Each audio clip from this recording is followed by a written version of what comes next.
मातोश्रीवरील पत्रकार परिषदेत एक अनपेक्षित प्रसंग घडला। या पत्रकार परिषदेत उद्धव ठाकरे यांच्यासोबत खासदार संजय राऊत आणि अरविंद सावंत उपस्थित होते।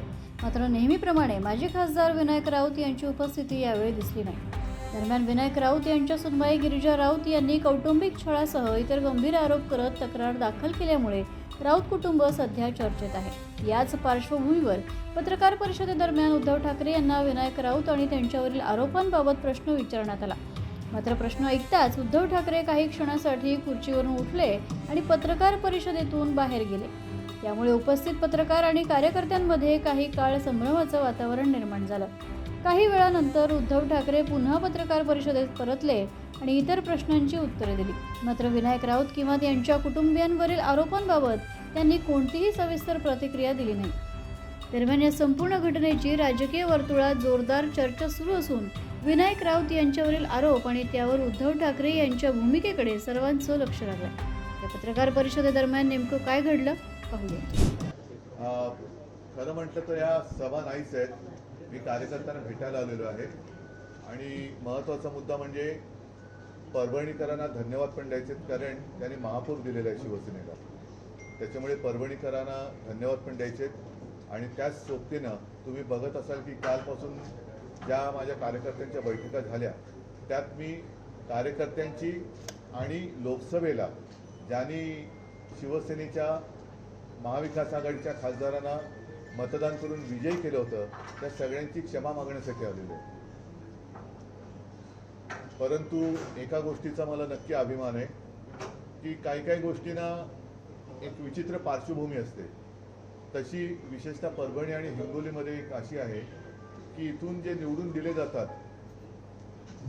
ते कालांतराने गद्दारी करतात, पण तरीही इथले शिवसैनिक आणि मतदार हे कायम शिवसेनेसोबत राहिलेले आहेत आणि मला खात्री आहे की यापुढे सुद्धा राहतील।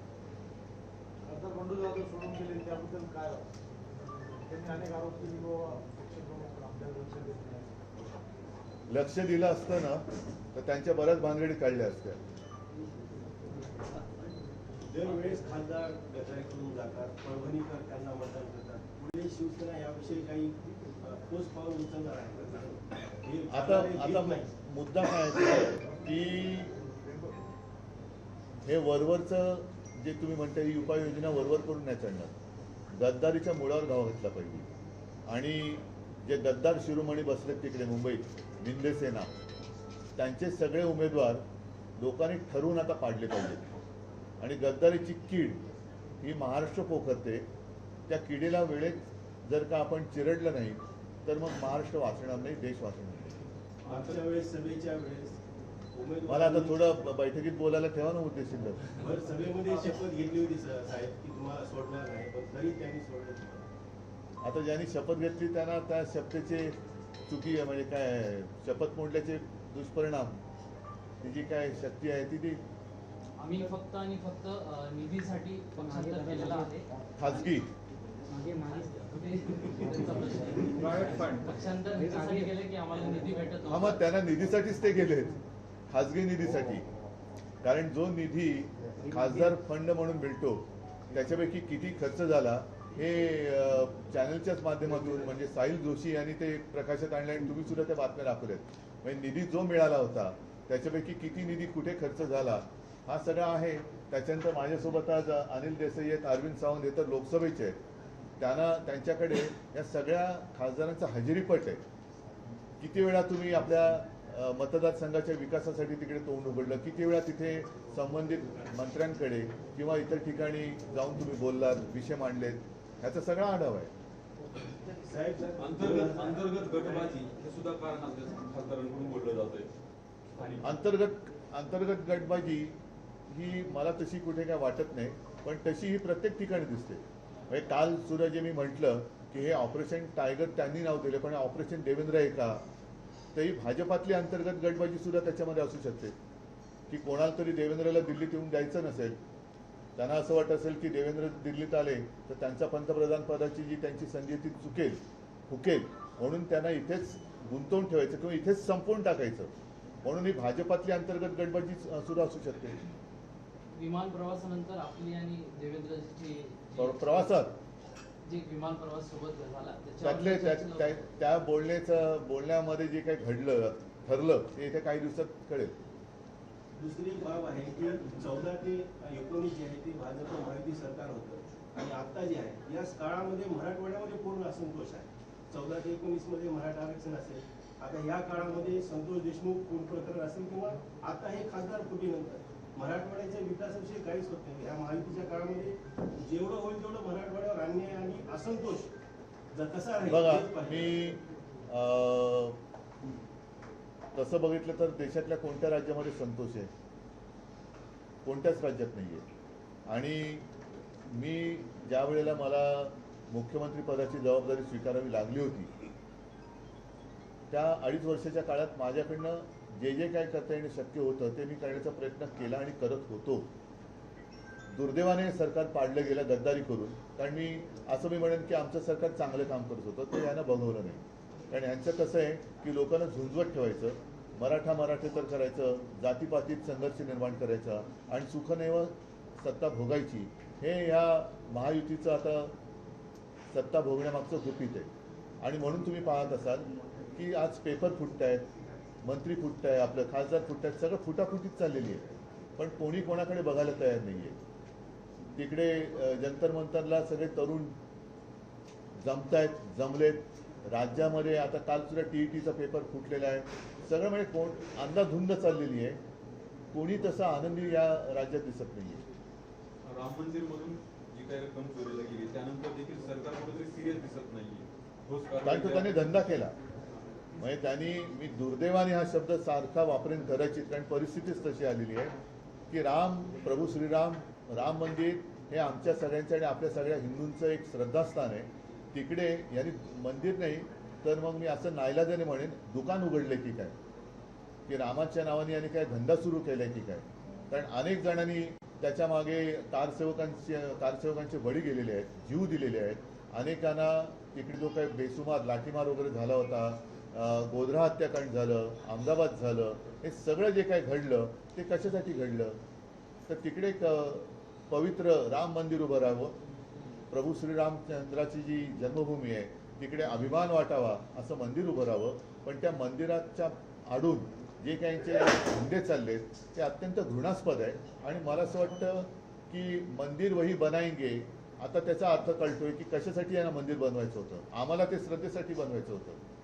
आणि काल सुद्धा मी त्याचा ओझरता उल्लेख केला की स्वतः शिवसेना प्रमुखांनी सुद्धा दौरे केले.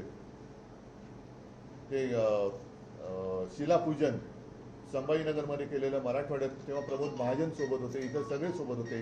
एक भारावलेला तो काळ होता. त्याच्यानंतर 92-93 साल हे जे काय घडलं, मुंबईमध्ये दंगली घडल्या, बॉम्बस्फोट झाले, हे सगळं लोकांनी का भोगलं? मग कशासाठी भोगलं होतं? तर हे सगळे हिंदू विसरू शकत नाही.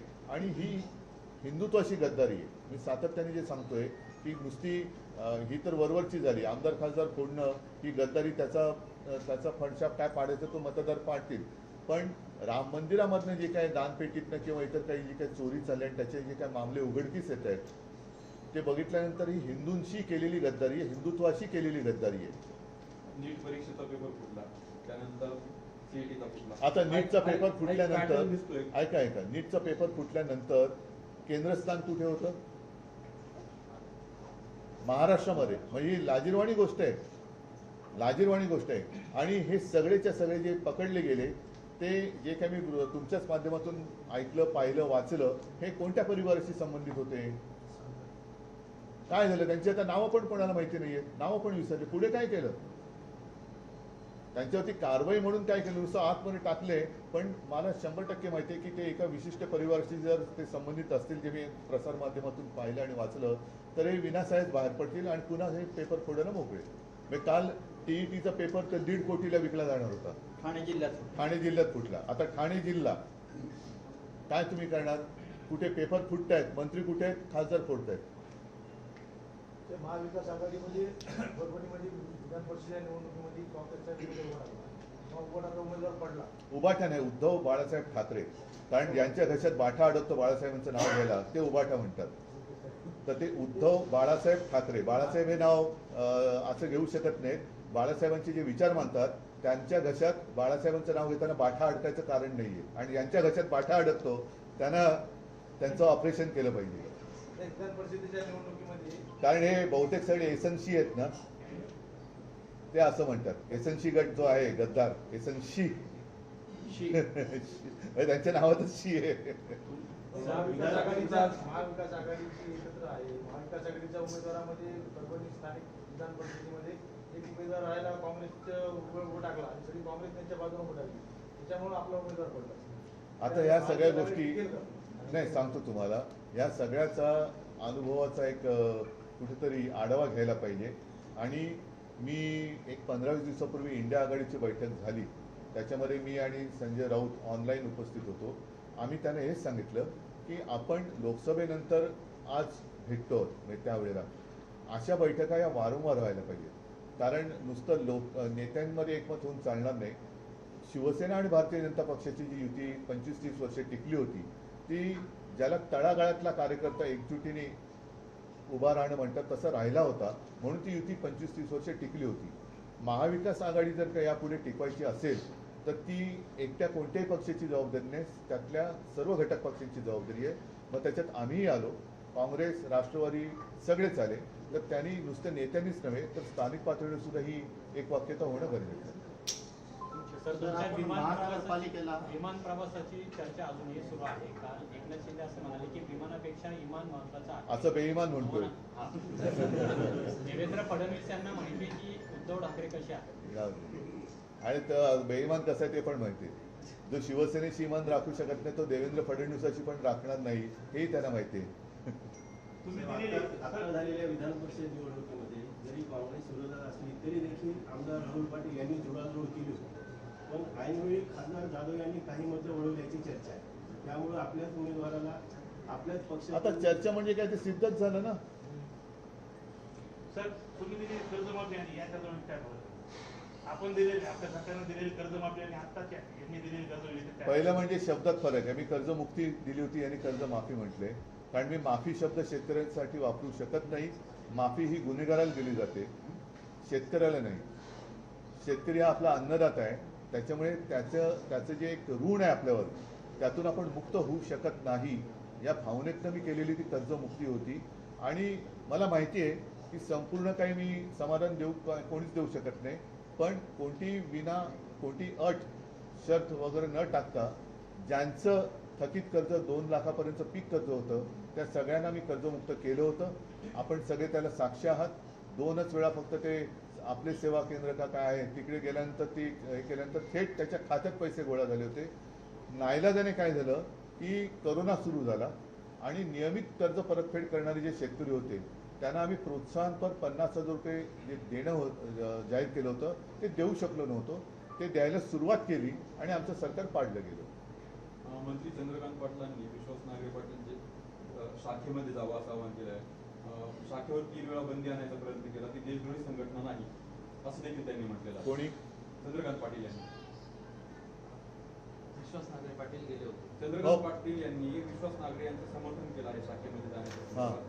हे करताना त्यांनी असं सांगितलं की संघावर 3 वेळा बंदी आणायचा प्रयत्न केला, ही देशद्रोही संघटना नाही, नागरिकांनी शाखेमध्ये जावं. पण मग नांगरे पाटलांनी शिवसेनेच्याही शाखेत यावं.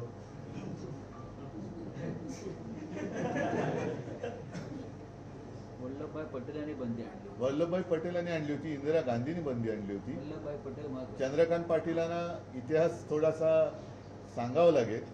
आणि ज्या सरदार वल्लभभाई पटेलांना हे म्हणतात की सरदार वल्लभभाई पटेलच पंतप्रधान हवे होते, खरंच हवे होते, कारण त्यांनी संघावरती बंदी घातली होती.